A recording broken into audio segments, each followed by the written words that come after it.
Hi friends, this is Bala from delta director. இந்த வீடியோவில் வந்து ஒரு வித்தியாசமான கதைக்களம் கொண்ட ஒரு ஹாலிவுட் படத்தை பற்றி தான் பார்க்க போகிறோம். 1995 வெளியான இந்த படத்தோட பேர் வந்து 7.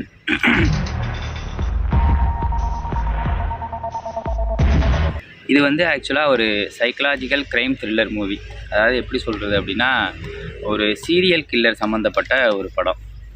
இந்த படத்தோட கதையை நான் வந்து சொல்கிறதுக்கு முன்னாடி ஒரு சின்ன ஹூக் ஒன்று சொல்கிறேன். என்னென்னா, இந்த படம் மாதிரியே வந்து ஒரு தமிழ் படம் வந்து வந்திருக்கு. அந்த படத்தோட கதையை நான் முழுசாக சொல்லி முடிச்சதுக்கப்புறம் அது என்ன தமிழ் படம் அப்படின்னு நீங்கள் கீழே வந்து கமெண்ட் பண்ணுங்கள்.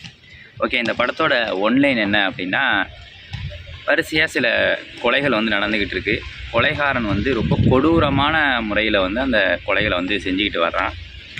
ஒவ்வொரு கொலையிலையும் வந்து ஒரு இடத்துல வந்து சின்ன ஒரு விட்னஸ் இருக்குது. அதாவது என்ன அப்படின்னா, ஏதாவது ஒரு பேரை வந்து எழுதி வச்சுட்டு போயிட்டுருக்கான் அப்படிங்கிற மாதிரி ஒரு கண்டினியூவாக கொலைகள் நடந்துக்கிட்டு இருக்கு.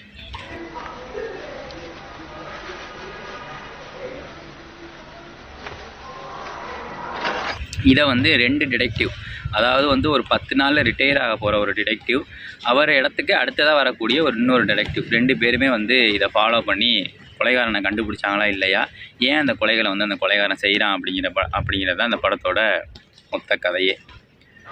புருஷனை பொண்டாட்டி கொண்டுட்டா வேற என்ன நடந்துருந்தா நமக்கு என்ன வந்தது? உங்களுக்கு பதில் சொல்லியே எனக்கு வயசாயிடும் போல இருக்கு. ஸோ இந்த படத்தோட ஃபுல் ரிவ்யூ, ஃபுல் பிளாட் எக்ஸ்ப்ளனேஷனுக்கு போகிறதுக்கு முன்னாடி இந்த தமிழ் படம் என்ன அப்படிங்கிறத வந்து நீங்கள் கண்டுபிடிச்சிங்க அப்படின்னா கமெண்ட் பண்ணுங்கள். ஓகே, இந்த படத்தோட ஸ்டார்டிங் சீனில் வந்து ஒரு 50-60 வயது மதிக்கத்தக்க ஒரு டிடெக்டிவ், ஒரு FBI டிடெக்டிவ். இவர் வந்து இன்னும் ஒரு 10 நாளில் வந்து ரிட்டையர் ஆக போகிறாரு. அவர் இடத்துக்கு ஒரு யங்கான ஒரு டிடெக்டிவ் வந்து வரப்போகிறாரு. ஸோ ஒரு 10 நாளைக்கு முன்னாடியே வந்து அவர் வந்துடுறாரு. 2 பேரும் சேர்ந்து பயணித்தா இவரோட வேலைகள், மிச்சம் இருக்கிற வேலைகளை இவர் வந்து டேக் கேர் பண்ணுறதுக்கு ஈஸியாக இருக்கும் அப்படிங்கிற மாதிரி ஆஃபீஸில் வந்து சொல்கிறாங்க. நானும் டிபார்ட்மெண்ட்டில் 5 வருஷம் கிரைம் பிரான்ச்சில் வேலை பார்த்துருக்கேன். நிறைய கேஸுங்களை சால்வ் பண்ணியிருக்கேன். நான் கேட்கல, சொல்ல வேண்டியது என் கடமை. இந்த நிமிஷத்துல இருந்து உனக்கு என்ன கடமைன்னு நான் சொல்லுவேன், என் பின்னாடியே வா. ஸோ அந்த புது டிடெக்டிவ் வந்து அவர் மனைவியோட இந்த ஊருக்கு வந்து குடிபெயர்ந்து வராரு. அந்த நேரத்தில் அந்த பழைய டிடெக்டிவ் வந்து ஒரு கேஸை வந்து எடுத்துக்கிட்டு இருக்காரு. என்ன கேஸ் அப்படின்னா, கணவனையே சுட்டு கொன்ற ஒரு மனைவி. அந்த கேஸ் வந்து போய்கிட்டு இருக்கு. இந்த நேரத்தில் ஒரு ஃபோன் கால் வருது. இது மாதிரி நீங்கள் உடனே வந்து ஜாயின் பண்ணுங்க அப்படின்னு சொல்லி அந்த புது டிடெக்டிவ்க்கு வருது. அவர் காலையில் எந்திரிச்சு தூங்கி எந்திரிச்சு அந்த ஃபோனை அட்டன் பண்ணுறாரு. அப்போ வந்து இந்த ஃபோன் கால் வருது. இவர் வந்து புலம்பிக்கிட்டே, அதுக்குள்ளேயும் வேலைக்கு கூப்பிட்றாங்க, நான் ஒரு நாள் ரெஸ்ட் எடுக்கலான்னு பார்த்தேன் அப்படிங்கிற மாதிரி கிளம்பி அங்கே போகிறாரு. அந்த ஃபோன் காலில் என்ன சொல்லப்படுது அப்படின்னா, ஒருத்தன் வந்து கொடூரமான முறையில் வந்து செத்து கிடக்கிறான், அதை வந்து பார்க்க போங்க, நீங்களும் உங்களோட மேலதிகாரி 2 பேரும் போங்க அப்படின்னா அந்த வயசான டிடெக்டிவும் இவங்களும் அந்த இடத்துக்கு போகிறாங்க. நான் சார் மாமிசம் மலை மாதிரி இருக்கான் சார். ஒரு டவுட்டு, இவன் தின்னுட்டு இருக்கும் போதே செத்துருப்பானா இல்லை தின்னு முடிச்சதுக்கு அப்புறம் செத்துருப்பானா?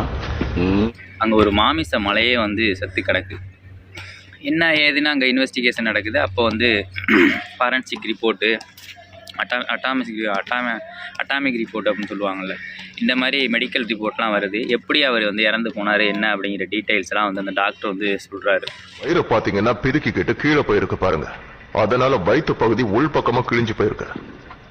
வெடிக்கிற அளவுக்கு சாப்பிட்டுருக்கான்ல, அதிகமா சாப்பிட்டுருக்கான். வயிறு, குடலை எல்லாத்துலயும் ரத்த கசிவு ஏற்பட்டிருக்கு. அப்போ வந்து இவனை சாப்பிட வச்சே, அதிகமான அளவு சாப்பிட வச்சு இவன் வயிறு வெடித்து செத்து போயிருக்கான். நல்லா சாப்பிட வச்சு வயிற்றுலேயே ஏறி மிதிச்சிருக்காங்க. வயிறு உள் பக்கமாக கிழிஞ்சிருச்சு, அதனால ரத்த கசிவு ஏற்பட்டு இவன் இறந்து போயிட்டான் அப்படிங்கிற மாதிரி அந்த டாக்டர் வந்து ரிப்போர்ட் கொடுக்குறாரு. அவன் பக்கத்துல ஒரு பக்கெட்டை வச்சிருக்கான், பரிமாறிக்கிட்டே இருந்திருக்கான், பொறுமையா இருந்திருக்கான். குறைஞ்சது ஒரு 12 மணி நேரம் அவனை சாப்பிட வச்சிருக்கான். அது கைரேகை இருக்கா என்ன அப்படிங்கிறத வந்து செக் பண்ணி பார்க்கையில் அங்கே ஒருத்தன் வந்து எழுதியிருக்கு. என்ன எழுதியிருக்கு அப்படின்னா, சோம்பேறி அப்படிங்கிற மாதிரி ஒரு வார்த்தை எழுதியிருக்கு. இங்கிலீஷில் எழுதியிருக்கிறது ஒரு வார்த்தை, அதுக்கு அர்த்தம் வந்து சோம்பேறி அப்படின்னு எழுதியிருக்கு. இது அப்படியே இருக்கட்டும். கட் பண்ணால் 2வது நாள் வேறு ஒரு கொலை சம்பவம் நடக்குது. ஒரு வக்கீல், பிரபலமான ஒரு வக்கீல் வந்து கொலை செய்யப்பட்டிருக்காரு. ரொம்ப கொடூரமான முறையில் வந்து கொலை செய்யப்பட்டிருக்காரு. முக்கிய செய்தி, பப்ளிக் ப்ராசிக்யூட்டர் எல்ஐ கோல்ட் இன்னைக்கு காலையில மர்மமான முறையில கொல்லப்பட்டிருக்காரு. டிஸ்ட்ரிக்ட் அட்டார்னி மார்டின் டாப்லர் பத்திரிகை கத்தியால குத்தி கிழிச்சு நாராக கிழிச்சு போட்டிருக்காங்க அப்படிங்கிற மாதிரி ஒரு ஃபோன் கால் வருது. அங்கே போய் பார்த்தா அங்கேயும் இதே மாதிரி ஒரு கொலை தான். அங்கேயும் செக் பண்ணி பார்க்குறாங்க. அங்கே அந்த கைரேகையெல்லாம் எடுத்து பார்க்குறாங்க. அது வேறு யாரோட கைரேகையாக இருக்கும் அப்படிங்கிறதுக்காக ஒப்பிடுறதுக்காக சில டீம்லாம் வருது.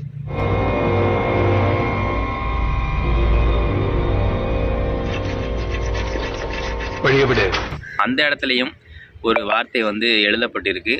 அது என்ன அப்படின்னா பேராசை அப்படின்னு எழுதப்பட்டிருக்கு. ஸோ இது 2 கொலையுமே செஞ்சது ஒரே கொலையாளி தான் அப்படிங்கிற மாதிரி 2 பேருமே கன்ஃபார்ம் பண்ணுறாங்க.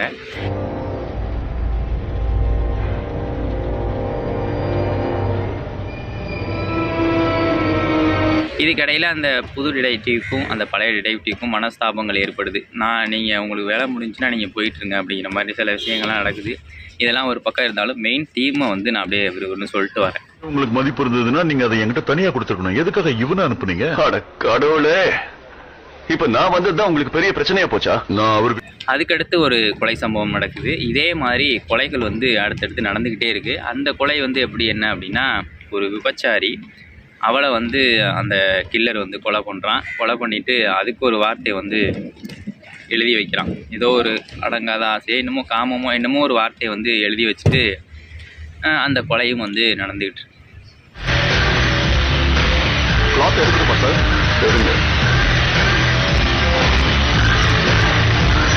இதே மாதிரி கிட்டத்தட்ட நிறைய கொலைகள் நடக்குது. அதாவது கிட்டத்தட்ட ஒரு 5 கொலைகள் வந்து நடந்துருது.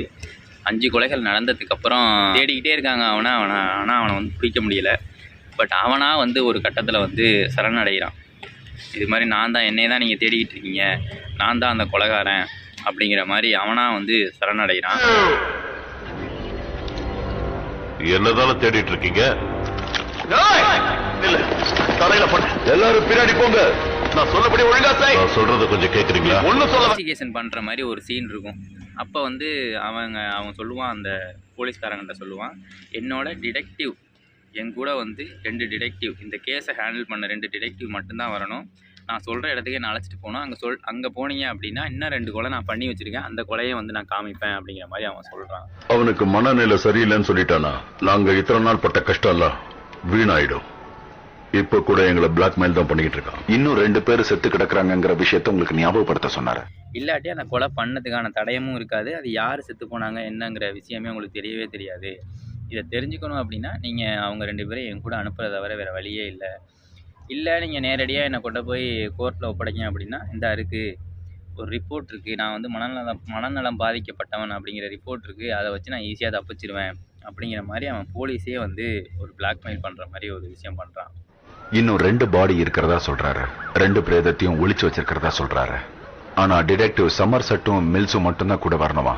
இன்னைக்கு சாயந்தரம் 6 மணிக்கு கூட்டிட்டு போறதா சொல்றாரு. கூட கடைசியாக சரி ஒத்துக்கிட்டு போலீஸ் இவங்கெல்லாம் காரில் அவனை அழைச்சிட்டு போகிறாங்க. அப்போ வந்து அவன் சொல்கிறான், நான் வந்து கடவுளால் செய்கிறவங்கள வந்து அழிக்கிறதுக்கு கடவுள் வரமாட்டார், என்னைய கடவுள் அனுப்பி வச்சுப்பட்ட தூதன்னா என்ன மாதிரி ஆளுங்க தான்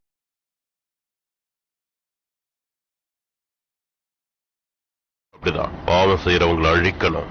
அதனாலதான் அவங்களுக்கு தண்டனை கொடுத்து சாகடிச்சிருக்கேன். என்னது, பாவம் செஞ்சவங்களுக்கு அதுக்கேற்ற தண்டனையை நீ கொடுத்தியா? தண்டனையை வந்து எந்த முறையில் கொடுப்பாங்க அப்படிங்கிறத அதே முறையை எடுத்து கையாண்டு இதை வந்து கொலை பண்ணியிருக்கான் அப்படிங்கிறது தான் அந்த படத்தோட கான்செப்ட். இப்போது கிட்டத்தட்ட நீங்கள் யோசிச்சிருப்பீங்க இது எந்த தமிழ் படமாக இருக்கும் அப்படின்னு போயிட்டு இருக்கையில். அப்போ வந்து அவன் சொல்லுவான், சரி இப்போ நீ கொலைகள்லாம் பண்ணிக்கிட்டே வர்றீல்ல, இதுவும் ஒரு பாவம் தானே, அவன் செஞ்சதும் ஒரு பாவம் தானே, அப்போ இதுக்கு என்ன தண்டனை அப்படிங்கிற மாதிரி அந்த போலீஸ்கார் வந்து யோசிச்சுட்டு கேட்டுக்கிட்டு இருக்கும்போது, அப்போ இதுவும் ஒரு தண்டனை தான், இதுக்கும் பாவம், இந்த பாவத்துக்கும் தண்டனை இருக்குது அப்படிங்கிற மாதிரி ஃபஸ்ட்டு ஒன்று இருக்கும். அதை வந்து நீங்கள் படத்தில்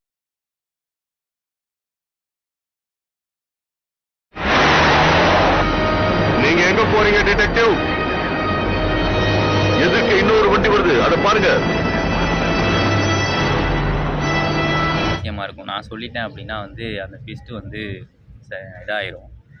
ஸோ நேரம் ஓடும் இந்த படம். ஆனால் 2 மணி நேரம் ஓடுற அந்த இதே தெரியாது. அவங்க இன்வெஸ்டிகேஷன் பண்ணுறது அடுத்தடுத்து டக்குன்னு ஒரு நாள் கேப்லேயே வந்து அந்த கொலைகள்லாம் நடக்கும். டக்குன்னு மாறி போயிடும். ரொம்ப இன்ட்ரெஸ்டிங்காக இருக்கும். படத்தை பார்த்தீங்க அப்படின்னா படம் உங்களுக்கு ரொம்ப பிடிக்கும். என்னால கொல்லப்பட்ட 6வது உயிர்